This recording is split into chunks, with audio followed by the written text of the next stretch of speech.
Professor Anne Hardy, welcome to the Oh, Tourism Matters podcast. Thank you for being here with thank me you. today. Thanks, Carmen. So you're in Hobart, I'm in Perth. I know Anne through her illustrious position as the chair of Destination Southern Tasmania. So we've known each other for a few years now. So I've been eagerly awaiting this conversation, Anne. I'm very stoked to be sitting here with you today. Oh, thank you. I'm excited as well. Good. Yeah. It's going to be fun. Right. So before I get started, couple of get to know you questions. I know you, but my listeners may not know you. Yes. So, Anne, when you're traveling, flying on the aircraft, selecting your seats, are you aisle seat, middle seat, or window seat? I am like, I've actually just changed. So for the last 20 or 30 years, I've been aisle because I'm quite tall, and just like all the other listeners that I've heard, I like to be able to get up, move around.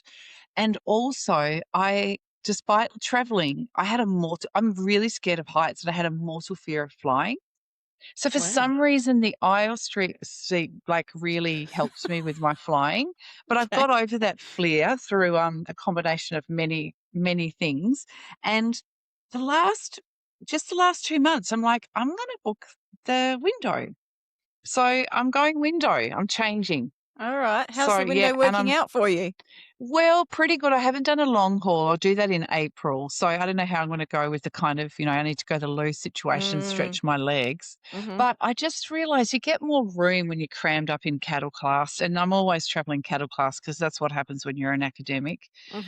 So I've decided that I'm going to try it. I'm going to change. It's a changing time of life. Wow. This is bucking the trend, though, because I think everyone I've had so far has gone the other way. Used to be window, now I'm aisle. Yeah, I know. It's weird. But yeah, I've just decided to change because I just love it. You know, when you're flying, say you're going to Europe and you go over India and you can just look and you can see, or, the Middle East, you can see all the lights. Yeah. And I've decided that I want to get into that. So now I'm no longer scared of flying. So yeah, I'm changing. All right. So how long's the upcoming long haul flight? That's going to be a long, many, many hours of mistakes. So it'll be like, it'll be over to Italy. So it's going to be, 12 and then 8. So if I regret it, I'll let you know. Yeah. Okay. All right. This question isn't really coming as a surprise to anyone anymore because I keep asking the same question, but I'm going to keep asking it until somebody tells me that they choose the middle seat. I can't wait for that. Yeah, nobody. Then when somebody tells me they choose the middle seat, then I'll stop asking and I'll move on to a new question. But until then, I'm collecting data. That's great. That's great. Now, the next question is the same as I always ask my guests, but I just feel it's very revealing. And at the hotel buffet breakfast, Anne, what's going on your plate? Yeah, Or your bowl? I know. Look, I'm a savoury girl, so I tend to go up savoury and normally like quite healthy. I try to kind of go savoury healthy, but then if there's anything from the country that I'm in, I'll go for that. So I love trying like the best buffet I think I ever had was down in South Korea, and it was so good. It was delicious. So yeah, savoury and mix it up. So I'll just kind of look at what's on there, and if it's local, I'll go for it. Wow. Yeah, I love it when the hotel has some local fare to dabble in. Yeah, I do Yeah. as well. Yeah, but I can't go the full honkin' English breakfast anymore, or the the 4 croissants. It just doesn't work. I got too old. All right. Well, thank you for that insight, Anne. I definitely, I feel like I've just peeled back a layer. Yes. So I'd like to go back to young Anne. Now, you Yes. are born and bred in Tasmania, yes? Yes, I am. Yeah, embarrassingly in Tasmanian. Yes. That's not embarrassing. Yeah, no, well, my husband we always have the joke because I married an Englishman. My sister married an American, and my father and mother's family have been in Tassie for a couple of 100 years. So we always have a bit of an inbreeding joke going on. That's why we had to marry out. So that's why I say embarrassing. Yes, grew up in Tassie. Grew up in Tassie. So tell me what you did when you finished high school. Did you go on to study? Yeah. Obviously, you went on to study. Yeah, I did. Well, immediately after I finished high school, I actually went over and did an exchange scholarship in Finland, and I Oh, went to a little town called Järvenpää, which was north of Helsinki in early 1990s, just as the Berlin Wall was going down, wow. and the states were, Latvia, Lithuania, Estonia were becoming independent away from the USSR, what it was then. So it was a really changing time. And Finland back then was very, people didn't really know about it. I Mm. knew someone who was living there, and she was in Australia for an exchange scholarship, and said, "You want to do an exchange? Why don't you come to Finland?" So about a day after I finished school, I think I packed up with my friend, and we went and had a few days in Amsterdam. Then we split up, and she went on to Germany, and I went and did an exchange in Finland for Wow. 12 weeks. Yeah, So so that was when you say sorry. exchange, what were you doing? Yeah, Studying? well, basically, yeah, I went to school, and Ah, I went to a Finnish high school. She had, I guess it was sort of and then later on, years later, my host sister, the youngest one, the eldest had already been to Australia, and years later, the youngest one came to Australia oh, and wow. went to school. So we literally exchanged. Yeah.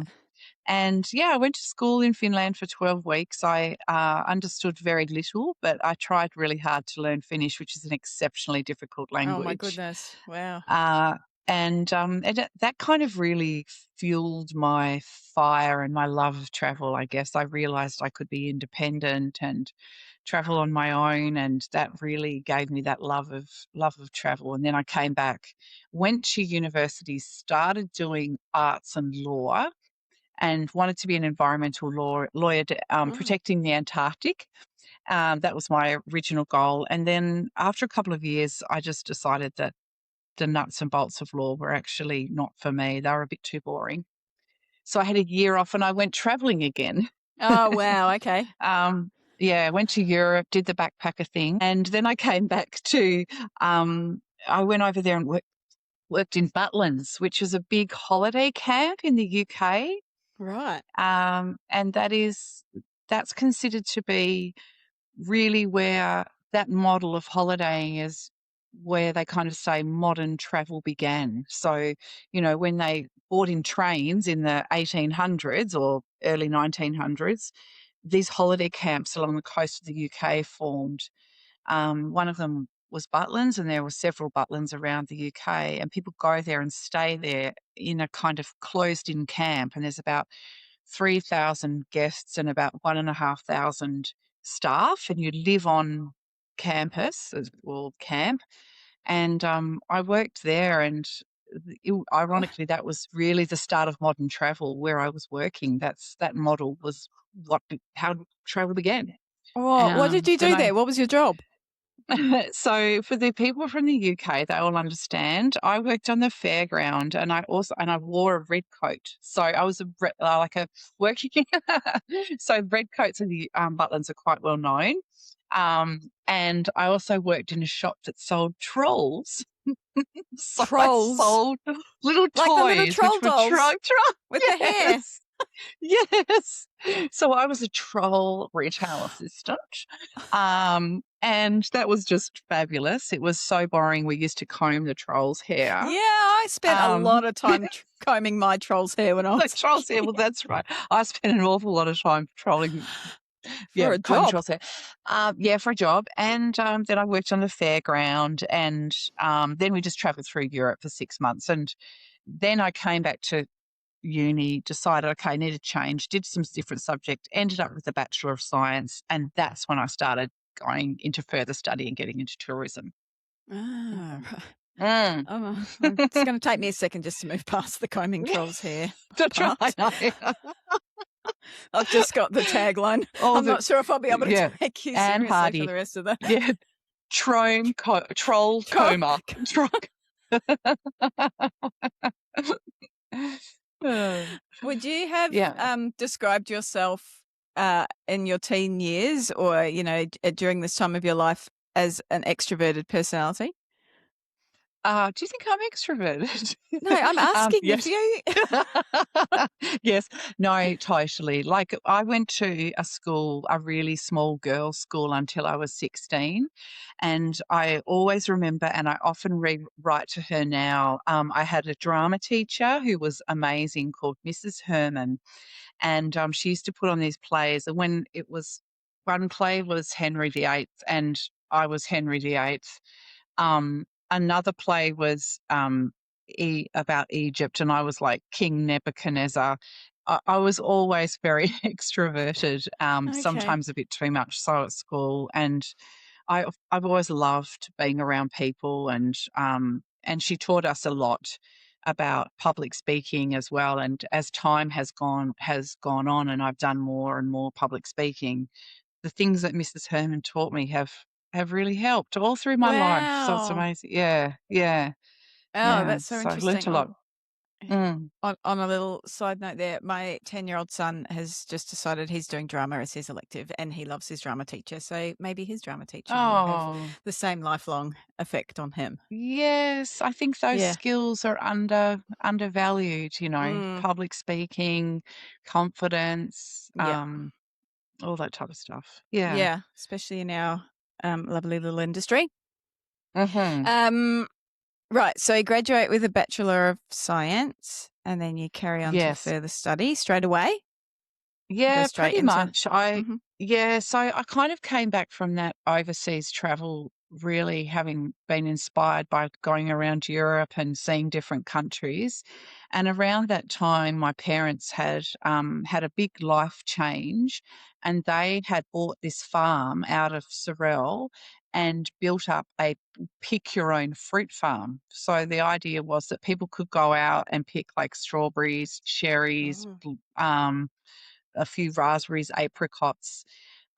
And during that time, when my father, who originally was an ag scientist, and my mother was a school teacher, so they had this big career shift, bought this property, planted everything from scratch, the whole 12 acres they planted out, wow. went to what was then Tourism Tasmania back in the day and said, "We want to start up a tourism business, where an agri-tourism." And back in the day, in the late 80s, they said, Tourism Tas said, "There is no such thing as agri-tourism." Can you believe it?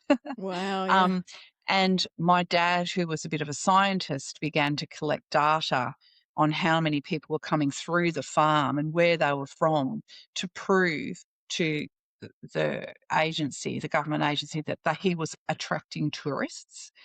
And that really fascinated me that Mm, he had a bit of a scientific brain and he was in tourism and he was trying to combine the two. But the old traditional people were like, "Oh, you're not tourism." And so that really, combined with my travel, I just thought, "Oh, this is really interesting." And I I was really passionate about the environment back then. So I originally did my honours in looking at the environmental impacts of tourism in Cradle Mountain, which is a mhm. very well known tourism location in Tasmania.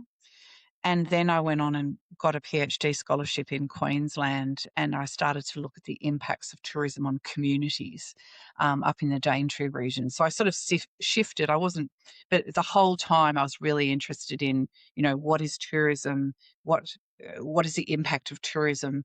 Why do people think that some things are tourism and others are not? Like, how do we Mm, draw the boundaries around the edge of it? mm. And that those sort of the travel plus watching my parents' experiences, I think were really formative in how I proceeded with my career. Wow. Do Yeah. they still have that farm? Mm. No, they sold it, about 15 years ago. Yeah, Wow. Okay. maybe a bit less. Yes, yeah, yeah, but Oh, it went on to win many awards. They attracted the first, some of the first, Asian tourists to wow. Tasmania would come particularly to pick fruit there, and they would also go up to Tim Parsons' farm, Coringa, which is well known in Tasmania, as you know. And yeah, so they had a wonderful career in tourism. Yeah. Wow. Oh, Mm. well, I'm glad you said they don't still have it because otherwise I would have been very dark on you for not Yeah. knowing that I could go to your family's farm and pick fruit for the last Yes, few no. years. Yes, no, it's gone. Oh, that's good. That Mm, sort of answers I was going to ask the question because I've had a few other guests that, take the gap year or do some mm. travel of some description when they're younger, um, often because they don't know quite what it is they want to do with their life. So they just take some time out. But then they come back, they go on to work, find a job as a tour guide or, Mm. whereas you came back and decided to do further research. So that sort of paints a nice little picture as to why you made that choice and from the influence of your parents. Yeah. Yes, yeah, I think so, and I've just always I've always been quite a nerd at heart, like, I grew up loving reading and loving finding out new facts, and I just love that sort of lifelong learning and communicating findings, and I think Yeah. yeah, it all came together. I was like, "Oh, hold on. I don't wanna own a business." I didn't Yeah. My parents came to the point in time where they had to sell, and, all of us children decided that for the time in our lives, it didn't suit us. So in a heartbreaking way, it was let go and Right. sold. But, I really realized that my passion was to try and help tourism through being a nerd and collecting data and sharing the results rather than actually running the business, I guess. Yeah. Yeah. Yeah, an So, extroverted nerd, Anne. absolutely. It's That's such a unique right. combination, which, Yes. we we will get to. Alright, so, um, I'm a bit of a muppet when it comes to the world of academia, and I don't know a lot about Mm, how it works and how it's structured. So can you just talk to me like I'm 9, and talk sure. me through your career as an Yeah. academic, over the years and what that's looked like, and, well, then we'll see where we land, and we'll take it from there. Yeah, sure. So I guess in terms of how academia works is that as a student, you can go through and you can exit it at multiple levels or different levels. So, most people will go through and they'll do an undergraduate and they'll leave with a degree. But if you want to, you can go on and do masters, which is generally 2 years, or a PhD, which is generally sort of 3 to 4 years. And the whole idea with a PhD, I went through a degree, then I did an honours thesis or honours year, which is 1 year that you can do if you kind of get a certain grade of marks. So I was lucky in that respect. I was a bit book smart and did all right and was got to go on. And then again, I did all right in my honours year, so then I could go on and do a PhD. I got a couple of scholarships up in Queensland. And a PhD, the whole idea of a PhD is that it's a Doctor of Philosophy. You focus, and this becomes really important as to why academics are what they are. With a Doctor of Philosophy, it goes for about 3 to 4 years, and you really focus on one project. And the whole idea is that you develop new theory around a particular issue. So it might be, how people make decisions, how to change people's behavior. And in my particular case, my theory that I was looking at was how do you keep grow tourism in communities given that some people like tourism and some people don't. So I was kind of looking at how do you work out what the optimal level of tourism is in a particular community. So it's Right. really, really nerdy. Um, but the Is that whole idea of, well, it is in a way because it's very theoretical. So for a researcher to study a particular topic, they have to go right into the micro and they have to like study something in detail. And I think that's why people often think, oh, academics, they're not very good at communicating. And often it's because they've had to focus right in and focusing right in on something and concentrating on it for 4 years is very different skill to actually communicating. So, right? because, you're looking inward rather than outward, it's a Outward. completely different skill set. Um, so yeah, so that's why I did that. And then the whole idea now in academia is that, once you develop theory on a particular topic, then you can apply it to other locations. And then you Right. can go, well, we know that this is the theory, so we'll run tourism in this particular way to try and achieve the goals that we want. So that's sort of how the intersection of how academia works, and the intersection between research and the industry, I guess, if that makes sense. Yes, it does make sense. Thank Yeah, you. I don't think I yeah, realized it was 3 to 4 years. yeah. On one topic, it's That's destined a to make you go absolutely nuts. Yep. well, absolutely nuts, Mm. but then I think if I spent 4 years studying one topic, I would just feel like I'm the boss of the world on that topic, and Well, yeah, I mean, you really get to know it very well, I can tell you now. And yeah, you get this like big door-stopping thesis that no one will Yeah. ever read. Um, No, well, but yeah, hang on. you Yeah, do. can we so, we I'm gonna double click on that. So then that no one will ever Yeah. read. So, Yes, yes, that's the because problem. I mean, what you've just said then in your topic sounds like, everyone should be reading it. Yeah, yeah, that's Um, right. And yeah, go on. yeah, yeah, I was gonna say, so what has happened was when I went through around the late 90s and 2000s, back in the day, it was a doorstopper. You produced a doorstopper thesis that no one ever read. But now I think universities are realizing you just can't operate like that. You have to share what you're doing. And so now academics are being encouraged to actually not just produce a doorstopper, but actually to communicate their results. Well, And that, I guess, is what drives a lot of the stuff that I do now. That um, I do training of academics now to try and teach them how to communicate their results well, or maybe even in the first place, how to communicate. Because mm, in tourism, I think so many people, we're great, we're often extroverted, we're great communicators naturally, but academics are not always like that. They are the inward focused person who can focus very carefully on something which you must do to be a good academic. But then when you say, all right, go and communicate your results, speak in the media, write for the conversation, they're like, whoa, how do we do this? And that's where universities are trying to gently push them at the moment and say, look, you need to be better at communicating. You need to engage better with your industry partners and get the message out of what you're finding to help them. and then is that Mm. changing, I guess, the framework of that is that being included in your studies as in how to, if you're spending 4 years becoming the boss of the world on a topic, are you are they are you also now, like, are they being taught to communicate better, or is that sort of where Yes. what you're saying you're coming in?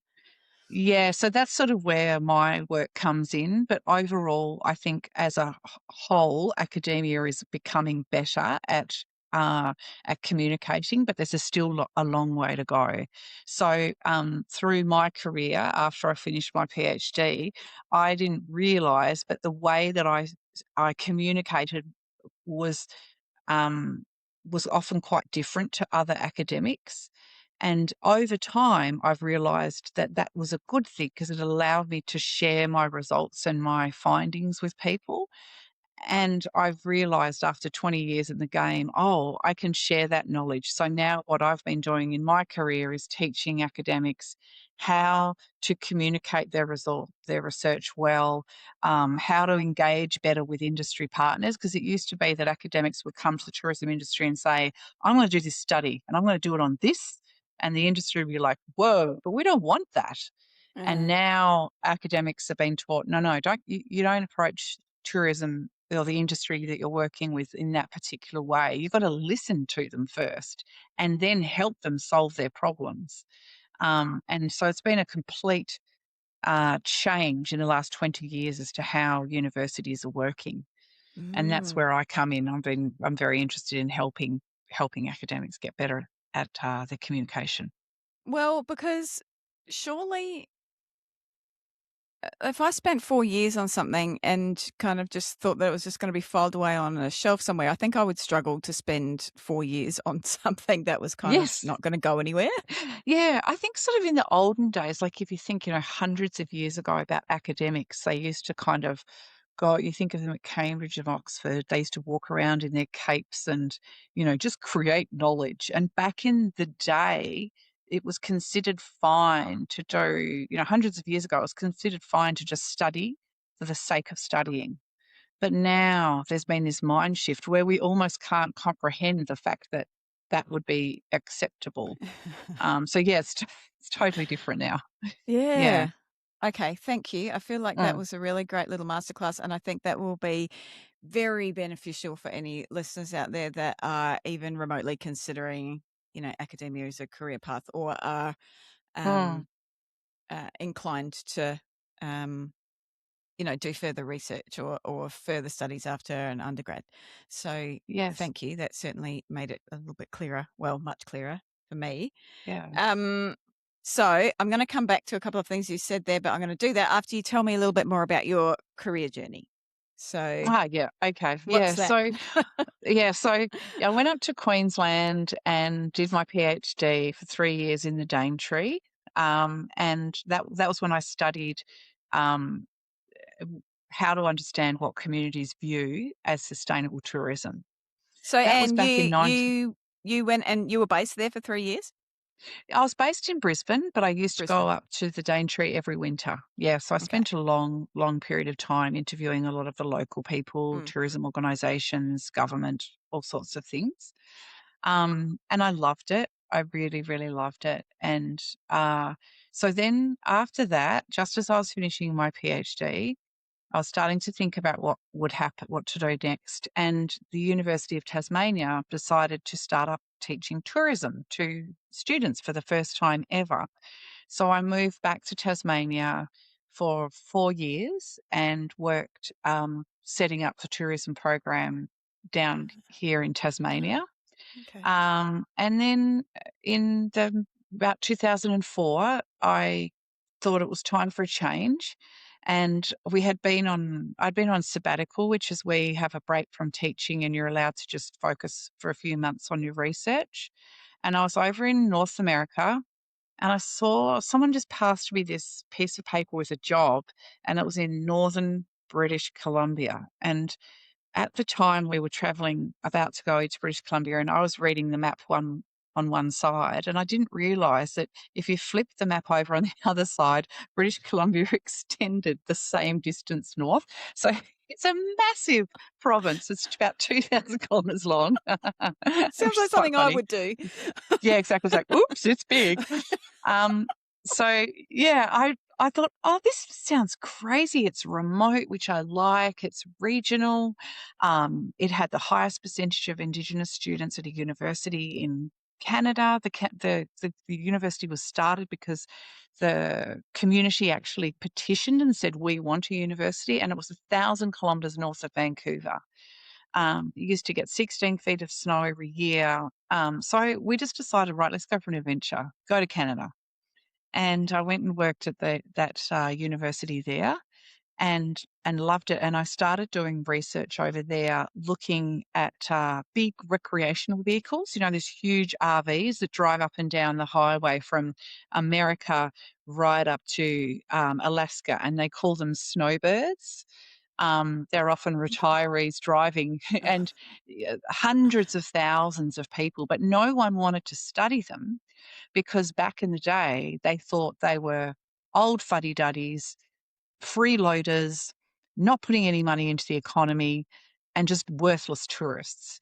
And I've always been interested in the kind of unknown and the underdog. And I was thinking, hold on a minute, they're all retirees. They're driving $500,000 vehicles. Where are they going and what are they doing? So that I started to research that over in Oh, Canada. wow. Mm. That's interesting. How long did you So spend over there? I spent 3 years Yeah. living there and absolutely loved it.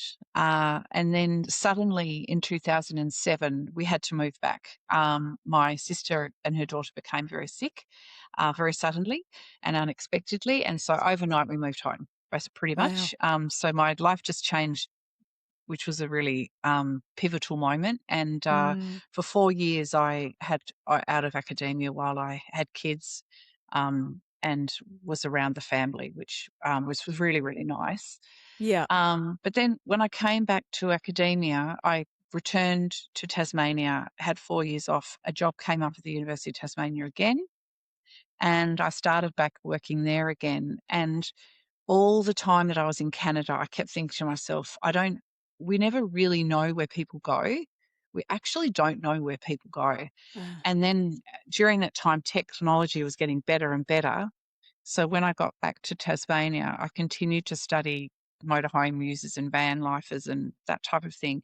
But as tech got better, that's when I thought, right, I wonder if we can design some technology. Myself and another professor, Richard Eggleston, got together over a bowl of hot chips, and we were like, why don't we see if we can create some technology that tracks where tourists go? And we created this app that we asked tourists to put on their phone and carry and show us where they went. We never expected it to work, and it did. And it turned out to be Hang the on. world. You didn't Yeah. expect it to work like you didn't expect the technology to work, or you didn't expect that Oh, people would do it? everything. Yeah, Oh, okay. everything.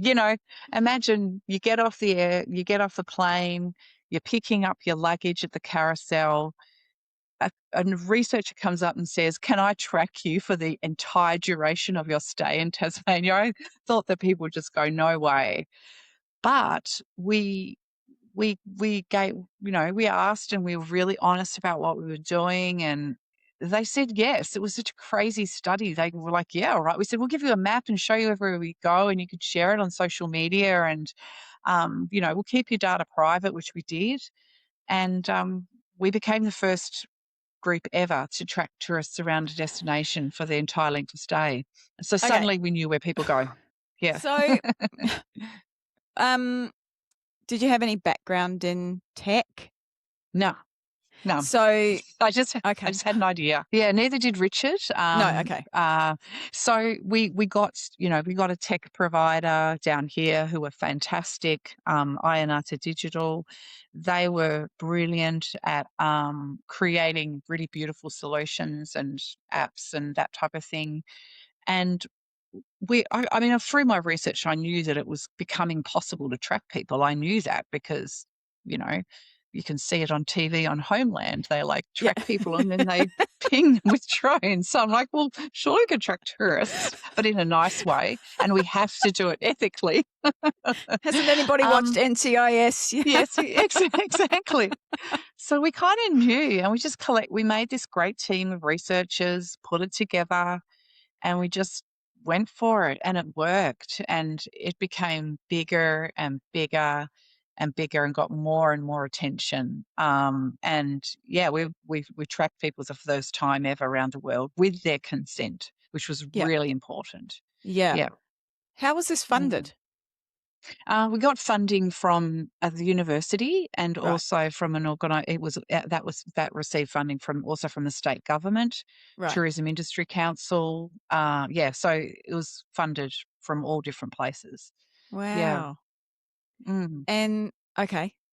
I think it's a particular type of person, Anne, that just thinks that they're just gonna To do do this. something. Like, Yeah, I mean, I think the thing about researchers, many of the more modern, like academics, is we're actually quite creative. We kind of like researchers.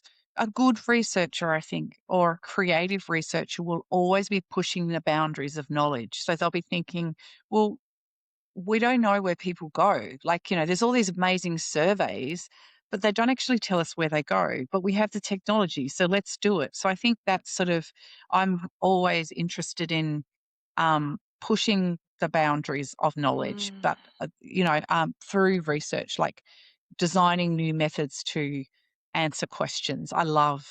That's what I really love to do. Yeah. okay. Very So, nerdy, very nerdy. you're an odd cookie, aren't you? You're an odd cookie. Yeah. Very odd.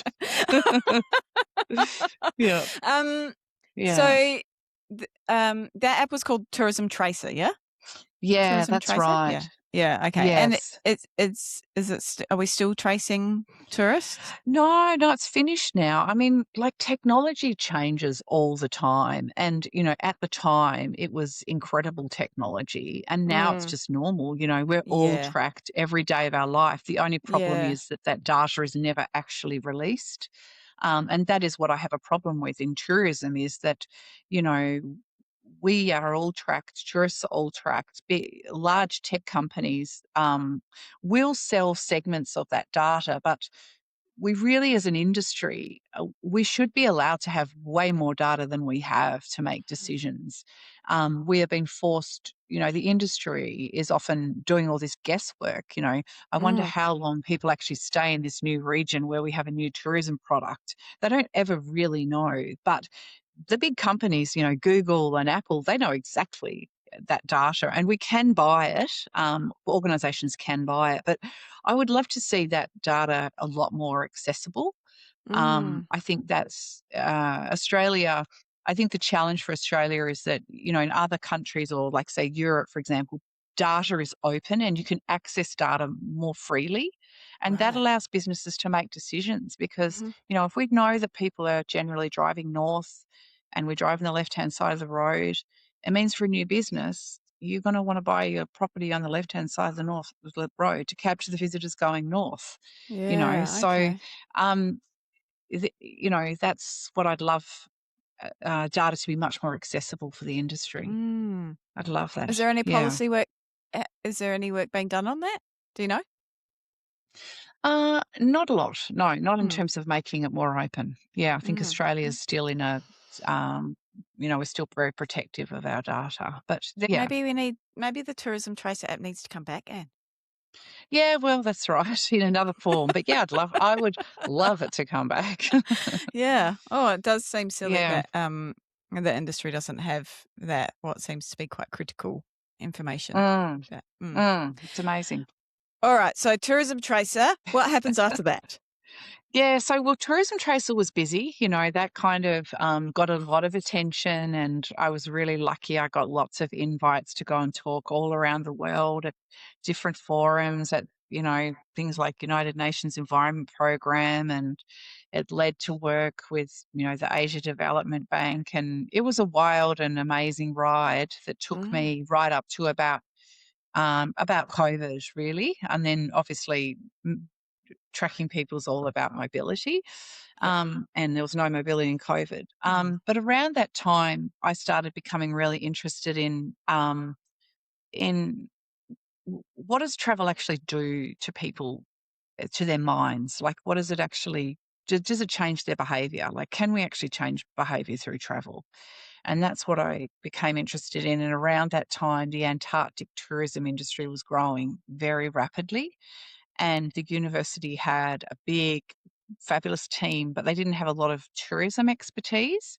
So I joined up with some amazing people at the university who were Antarctic specialists, and we started doing research down in Antarctica, wow. looking at the growth of the industry because it's massive, rapid growth down there. But they're also doing some amazing things and also some not so amazing things with how they guide the guests down there. So I was really interested in understanding if we take someone to Antarctica, can we send them home an ambassador or a steward? And you know, can we change their behaviour from a travel experience and turn them into a more environmentally friendly person when they go home? And that took up the last 5 years of my work at the university until 2025. We went down there 3 times, interviewed a lot of tourists on board before going to Antarctica, on their way home from Antarctica, and then months later to see the impact that travel has on their mindset. Yeah, Can we so what did you find? What did you yeah, find?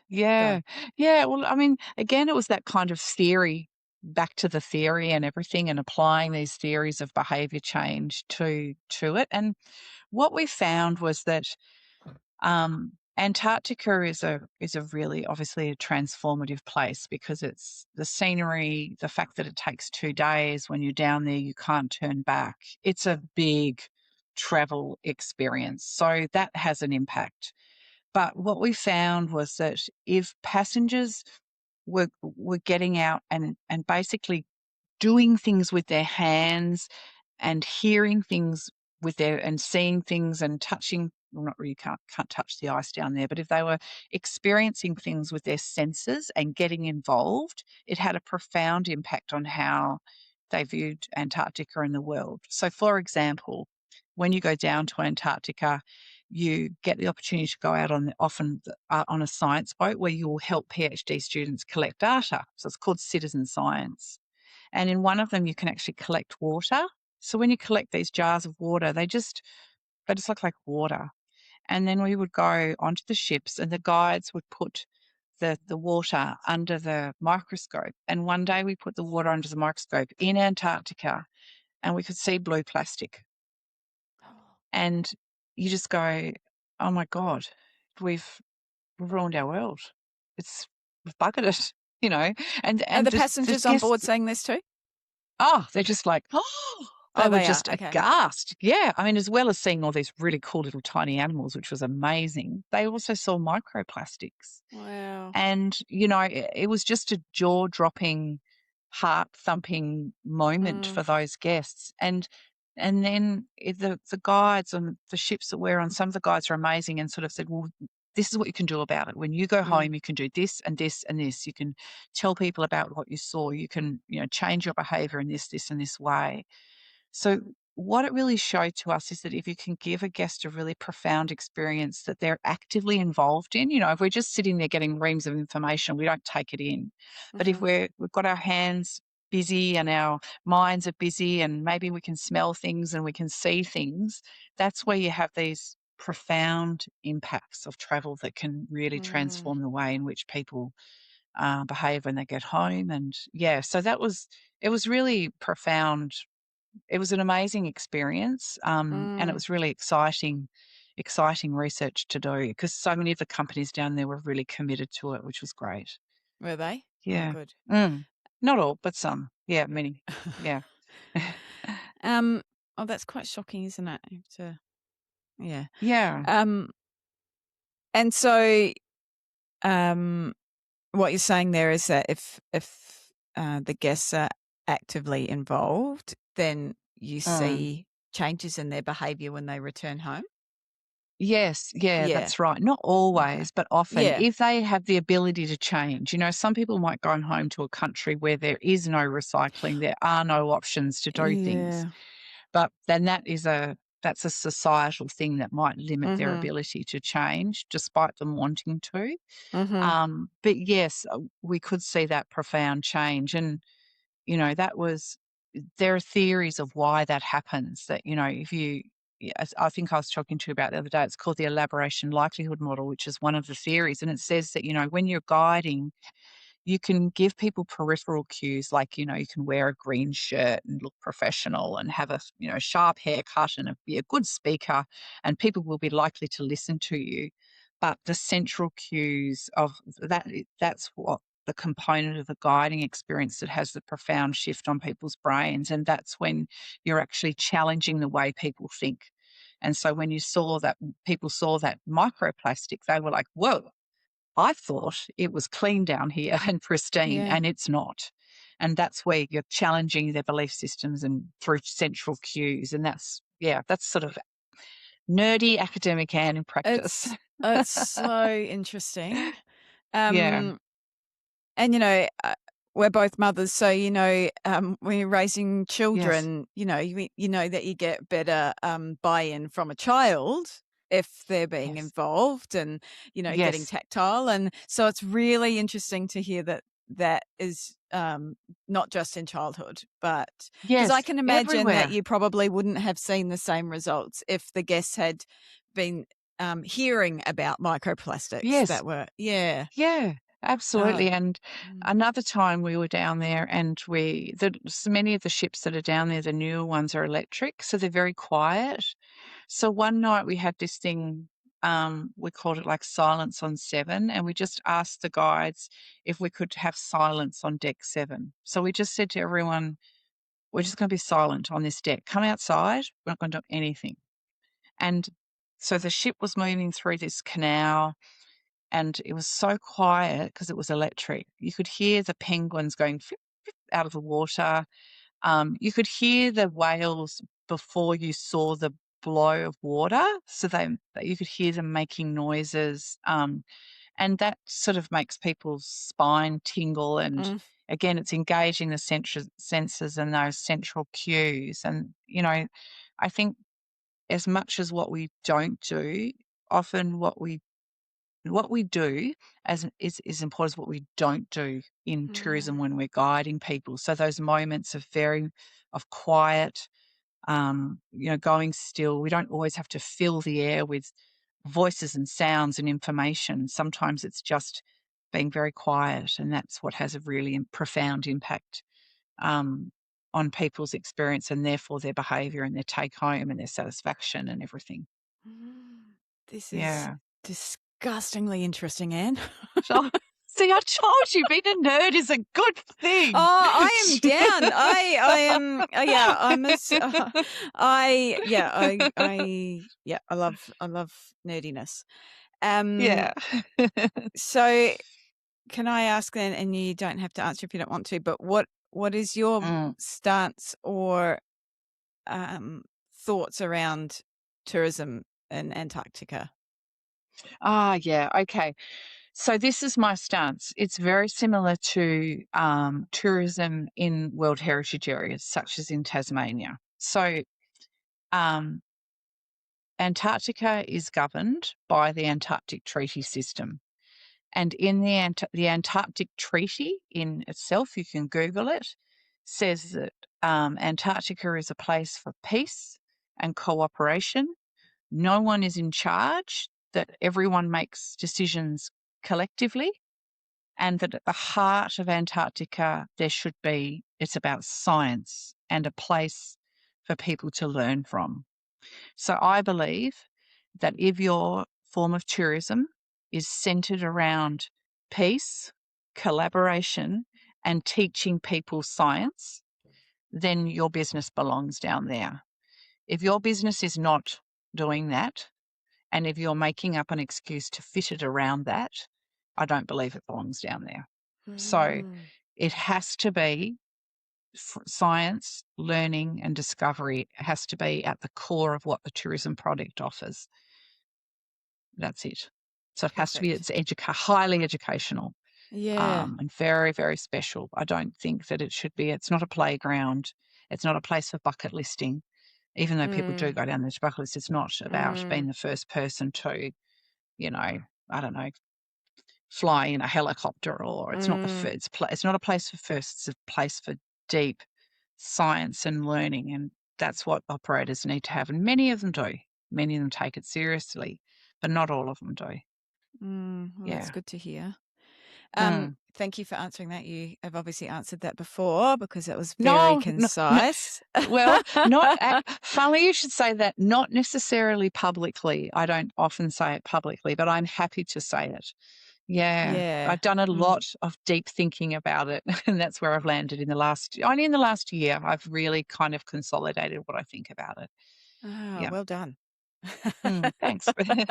And our opinions are, not never set in stone, Yep, are they? that's right. That's right. Yeah. Absolutely. That's right. All right. So this largely takes us then to present day, Hmm. in your career Yes. journey. Yeah. Yes. So, yeah, 2025, the university decided that it no longer had an appetite for tourism. And so myself and other people were made redundant. So after 20 years in my career as a researcher, suddenly I found myself in a situation being made redundant. And that was probably the most challenging thing I've ever faced, because I've had quite a successful career. So suddenly, boom, the rug was out from under my feet. Mm. Um, and that was a massive challenge, I think. But I think it's been really great to go through that process as well, I think, because it forces you to reset. And during the last few years, I'd become the chair of Destination Southern Tasmania, as you know. And for me, that was one of the greatest honours of my life, seriously, because I was voted into that position by the industry. So I was like, okay, maybe there is a place in the world for a nerd like me in this tourism industry. And that's been absolutely so important for the last few years. And through the process of, the university saying, "Look, we don't want to do tourism anymore," that was really the joy of my week. So I continued on with that. And what it made me realize was that I need to have a break and I need to reset. And so I'm just having a little break at the moment, and looking around at different opportunities. But what it also made me realize is I'm so passionate about sharing knowledge. Like, I absolutely love it. And in my role as the chair, what I can do is often I can distill data sets. I can bring, like, knowledge from other places and share it Mm. with the board or whoever wants to hear it. And that transfer of knowledge is really my passion. So that led me to starting up my business, restarting Omanika, which I've had sort of registered for a long time, was in hibernation. And so now what I'm doing is training academics, in how to do really impactful research and engage with communities, whether it's the tourism or agricultural, scientific or medical community. So I'm sort of training them to become better communicators from the get go.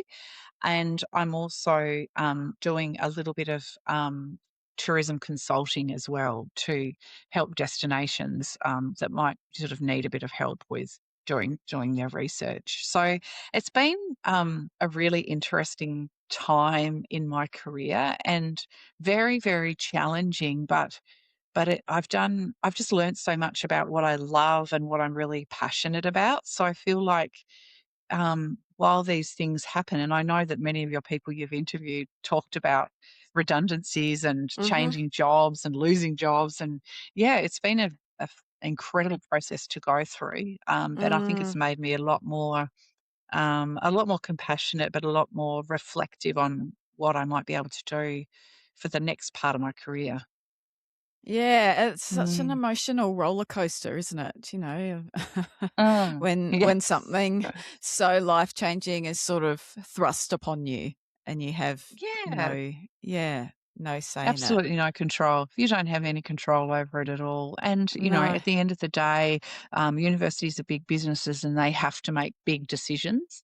Mhm. We may not agree with the decision at Mhm. all, but we just have to go with it. And the same happens in big business. Mhm. And so, but I think it's sort of a good process to go through because it forces you to think passionate, what am I really passionate about, and Mm. what brings me a lot of joy? And I think that sort of knowledge transfer and, working with the industry gives me huge amounts of joy. So at the moment, I'm having 2026 is at least first half of it is my year of a radical sabbatical. Oh, I'm just doing, yes, I call it radical sabbatical. did you And term this coin this term? no, I actually heard Oh, it. Apparently, it's a alright. big travel trend that's going around at the moment. Okay. And it's when middle-aged people take Yes. long periods of time off work. And I'm like, Okay. yeah. And I thought, right, I'm going to have one of them. That's been good in that I'm just kind of having a bit of time off, doing work that I love, doing things that I love, and just giving myself a bit of time and space. Right, so I'd like to, just ask you then, so for listeners that are contemplating an academic Mm. career, Yeah. could be young listeners or, career changers or people that wanna, Yeah. any age. Do you have Yeah. any tips, thoughts, recommendations for them? Yeah, I think that, like, for any level, whether you're doing a degree or whether you want to go back and do like a PhD or master's, it has to be something you're passionate about. Mm. I think so many people are driven by careers and money when they're making their decisions on what to study. But I think it has to be passion because if you don't love it, you're not going to do really, really well at it, Mm. like, and it's particularly like, say, for people who are the listeners who are kind of, middle, upper management, say, they've moved through their career, they've done pretty well, but they're thinking, oh, maybe I want to go back and do more study. If you do something you're really passionate about, you're going to do really well. Mm. So I think, that's the most important thing. And then I think if you're thinking about like wanting an actual academic career, academic careers are really, really tough. They're really cutthroat. You have to work a lot of extra hours, publishing and, writing. You're always having to be writing books and papers and all that type of thing all the time, winning money. There's a lot of pressure in it. So that's a difficult career space at the moment to be in, but I Right. mean, I still love it. Yeah. But it's not for everyone. But yeah, I think that passion, like being passionate when you're going to choose something to study is so important. Mm, The job will come later, but the passion will come out of when you talk about your topic, when you're being interviewed. And yeah, so you've got to be passionate about something to mm. do it and study it. Yeah. When you're researching, I guess human behavior, or, how tourism or travel impacts human behavior Mm. from a career perspective or a workforce Yeah. perspective, but also very much so from a business or entrepreneurial perspective, Yes. Yep. understanding the human behavior, Yep. using the example for, as you just said about Antarctica, Yes. surely there's some kind of correlation there for business planning, or even Yes. how Absolutely. RTOs or government bodies strategically look at workforce Yes. planning. Okay, good. Yes. So I feel like I'm maybe I'm thinking, making a little bit of sense. yes, no, no, exactly. The workforce planning is more difficult, but I'm thinking like for taking those sort of theories of behavior change and putting them into tourism, I think, and or maybe getting people skilled up in those theories, there's a huge, it's hugely important and hugely relevant for tourism. It ranges from if you go into a meeting and you understand theories of behavior change, you can apply them Mm. and make your argument more clear. Because if you understand, for example, there's a one which is called the theory of behavior change, and there's also nudging theory. So, for the theory of the behavior change says that if you want to change someone's behavior or opinion, so you're going into pitch to your boss, you want to say, I want to have a new project. I think we need this new thing going on. The theory says that if you understand where people are coming from, like their belief systems, they form their attitudes and they form their behavior. Their behaviors. So when you're going to your boss, for example, and you're saying, I want to start this new initiative, if you can understand the boss's belief system about, for example, you're going to go to the boss and say, I think we need to put our staff through training. Say you realize that your boss actually was never trained through academic, doesn't have any sort of qualifications. Their belief system might be that education is really useless. So rather than going in and saying, can we have a new training course? I think we should put the staff through it. You start with why you think training is important. So that understanding behavior change theory can help you with communication. Mm. For the tourism industry, I think we need to use it more in how we train our guides and Mhm. how we train people at the front face, so whether it's in the concierge or at the airport, or whether it's as a guide. Again, behavior change theories can help us communicate things, knowing that people are stressed because their belief is when they're in the plane, they're going to die. So that's why they're rude and obnoxious, for example. So rather than tackling with the rude and obnoxious behavior, you go back and you work with the behavior and the fear. So I Right. think there's right through the workforce, there's an opportunity to use theories like that in tourism.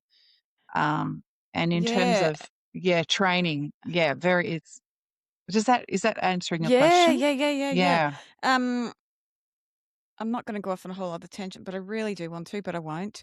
But it No. just made me, also, so in staff training, but Yes. also you could use that theory and just the visitor experience as a whole. And Ab- if you take the airport Absolutely. example, knowing that that's how people are coming through the door, design Yes. their airport experience around that. Or yeah, that's really interesting. Absolutely. That's Mm. right. And then my colleague Sarah Dolnicker up at the University of Queensland, she's doing this research on nudge theory, and it's just how do you change people's how do you nudge people to change their behavior when they're actually traveling? So you don't want long-term change.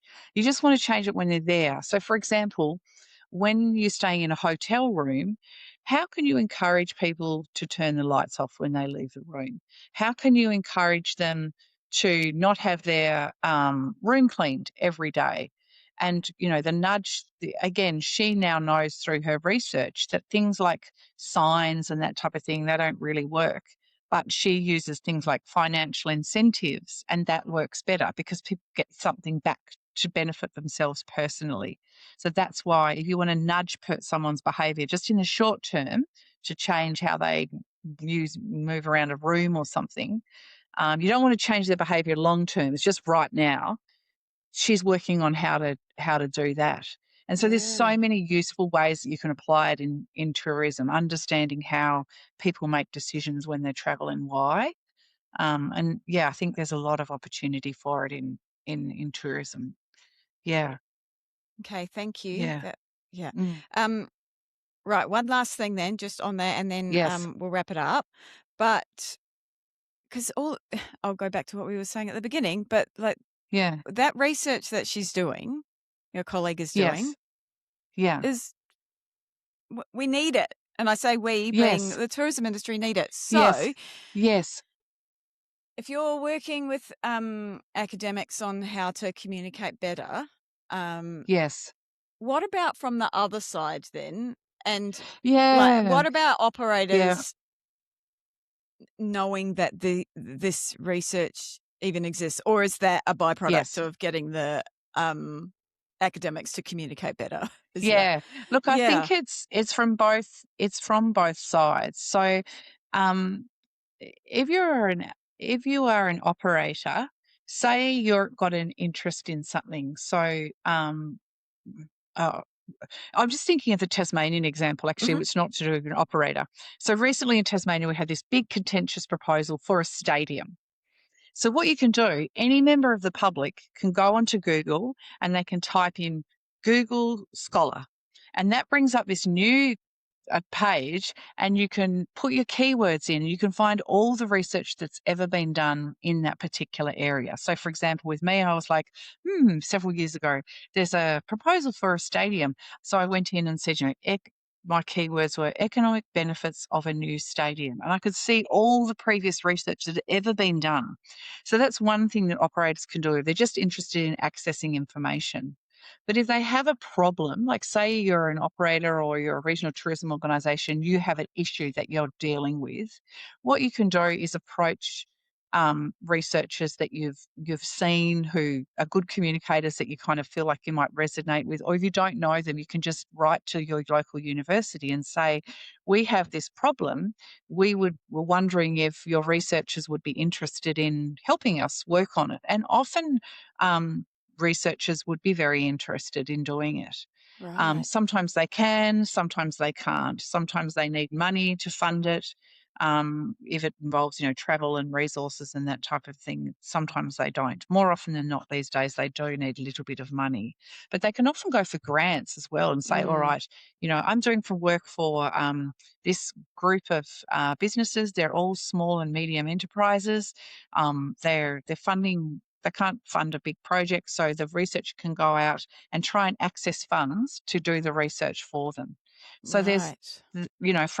from the industry perspective, you can just um, write to universities and say this is what we want to your local universities, and often the university might be interested in helping out. But I think Mm, from the researcher's perspective, their challenge is that researchers need to get better at communicating their research. yeah. Increasingly, they are, but they need to be writing. When we publish in academic articles, we write in this kind of really weirdo, high English academic language. It's just so unpalatable for the majority of people in the world. And so my thing is in my training is that researchers need to be bilingual. So they need to be able to talk the nerd talk to get published, but they also just need to be able to talk at an industry level in plain English without the boring theories to explain the findings and the relevance of it. So that's sort of where I come in, trying to train them up to be better communicators. Many of them now are. Like, for example, my colleague in Queensland, Sarah, she's a wonderful communicator. So Great. many of the modern ones are, but it's still a big, big challenge in academia to get everyone good at communicating. That's kind of my mission at the moment, is to improve that communication. Yeah, well, I guess Yeah. it's probably, makes more sense to tackle it from that side because, it's one thing if Mm. an operator identifies that they have a problem, but Yeah. like, for example, with the nudge theory that you've just mentioned, like Mm. that's not necessarily a problem that an operator might realize that they have, but it's just Yes. an additional research that they can use to improve the product or the outcome. Yes. So they Yeah. might not necessarily know that there even is something like I'm thinking of tour guides, and the Yeah. very elaborate theory that you mentioned before, which I can't remember what it was called. What is it? Oh, Oh, the that was elaboration elaboration likelihoods. likely and theory of planned behavior and behavior change. Yeah, that's right. They roll right off Yeah. the tongue, Anne. Absolutely. Easy, easy. Yeah, yeah. But you might not, as someone that owns a tour guiding business, even Oh, realize that this is something that you could implement. So I guess the communication yes. improvement coming through from academics. Yeah, that's right. I think, yeah, improving communication. And then, I mean, the other thing that, like, regional tourism organisations and tourism industry councils and organisations can do is invite academics to Mm, come and run a workshop on the coolest research we've done in the last year. yeah. And have a workshop where people can go along and hear, and then they can sort of cherry pick what they like and don't like. So I think we can go both ways. I think, but yeah, you can't expect operators to know about all the theories that drive behaviour change or whatever it may be. And Mm, similarly, you can't expect academics to know all the theories either. But I think if we had that kind of more integrated, like, yeah, at conferences, maybe we have a yeah. yearly workshop that industry and government and research bodies can get together and share their coolest research. I Mm, just love that, to see that happening just once a year. It doesn't have to be much, maybe for a couple of hours. They just talk for 5 minutes, because also what the government collects amazingly cool research that the industry often doesn't know about. right. And so do professional organisations as Mm, well. So I would just love to see more sharing and more openness. mm. Everyone will improve Yeah, in I that agree. way. Yeah, Yeah. wholeheartedly agree. Okay, Mm. my friend, have you got Yes. anything that we haven't discussed that you would like to throw in at the end here before we wind up? Uh, no, I think I've really enjoyed it. It's been fantastic. And I Okay. really appreciate you inviting me and listening to my nerd talk. No way, Anne. I didn't want to say it at the beginning because I didn't want to give you a big head, but I fangirled over you like long before I worked for Oh, DST. So oh, I really? remember Oh, I remember getting the oh, I remember getting the phone call well, asking me to come in for an interview and saying it would be with Anne Hardy, and I nearly died. And I'm going to say this right now, and any oh, DST colleagues that might be listening, shove it. But I nearly yeah. didn't walk in the door to that Oh, interview. I was so nervous. oh, So no. it's a bit of Oh, that's very nice. a bit of a full circle pinch me moment a couple of Oh, years later to be, having such a candid oh, conversation with you. oh, So thank you. That's very, very kind. no, I'm I'm humbled. I'm humbled. But no, I mean, you rocked that interview, like I was saying as well. So there you thanks. go. You taught. It's mutual teaching, isn't it? Yeah. Yeah, mutual adoration. Oh, holy moly. Yeah, Can I have that? I'll get you to put that in writing. Um, I will. I will. well, thank you, Yeah. Anne. It's been an Thanks. absolute delight. And this is, Yeah. Thank yeah, you. this has been actually a real masterclass for listeners on a variety of topics here. So yeah, I'll be making sure to spread this far and wide and include your LinkedIn profile in the show notes so people can connect with you and keep an eye on Thank what you're up you. to. And Yeah. Thanks, All right. Carmen. Yeah, it's Well, been thank a you so pleasure to be much. on. I love your Yeah. podcast, so Oh, it's thank really good. you. Yeah, Thanks. I've got Oh, lots that's of amazing. fangirl moments going on now just from listening to all the other people. So, Oh, yeah, it's been fantastic. It's such an important thing, so I really appreciate it. oh, Yeah, thank you. Thank you for taking the well, time. All right. pleasure, I'll see you later. pleasure. Okay, Bye. see you. Bye. Bye.